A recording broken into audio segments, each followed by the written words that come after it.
What's up, brand builders? Today is day 35, and we're going to talk about what a bargain. Now, I was walking down the street and I saw a cocktail on a menu at a dive bar, and it was $8. And it was not a special, it was just a very simple cocktail. I think it was kind of some margarita variation, but it was only $8. And I got kind of mad because that is not the prevailing cost of a cocktail in New York. In fact, people, in my opinion, are not really.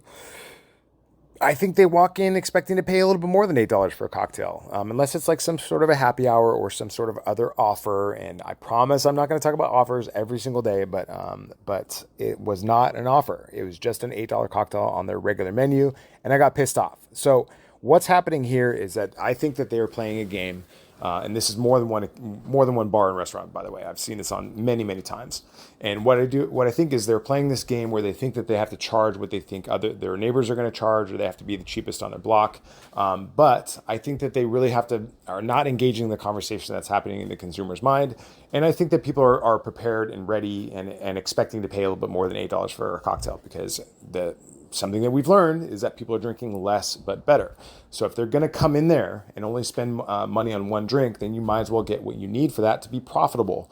And so, like, if you're charging $8 for a drink, even if it's with like Kamchatka vodka or with Montezuma tequila, you should still be charging what the market will bear for that. And if somebody looks at you and says, "I'm not paying $12 for that drink," that's a different conversation. But they're probably not going to do that. And honestly, if you're charging $8 or less even for a cocktail, then you're not making enough of a margin that it makes sense for your business anyways. And if you want to race to the bottom, then you are in the wrong business.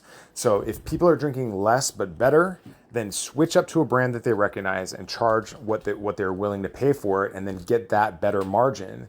And that is a far better business proposition, and far less likely that you're going to go out of business if you're making a margin on something that you sell well and sell enough of to make money and have a profit in that transaction. It's just I just don't know what kind of game we're playing. But if we're racing to the bottom, then you are going to become another statistic. And the statistic that I love, that I kind of love hate, is that 4 out of 5 bars and restaurants go out of business in 5 years. And that is awful, and it is because we're just not making profits. So the profit has to be in every single transaction, or there has to be some sort of a strategy in place with an offer. That's all I got for you today. We'll see you next time for some more brand building action. Bye.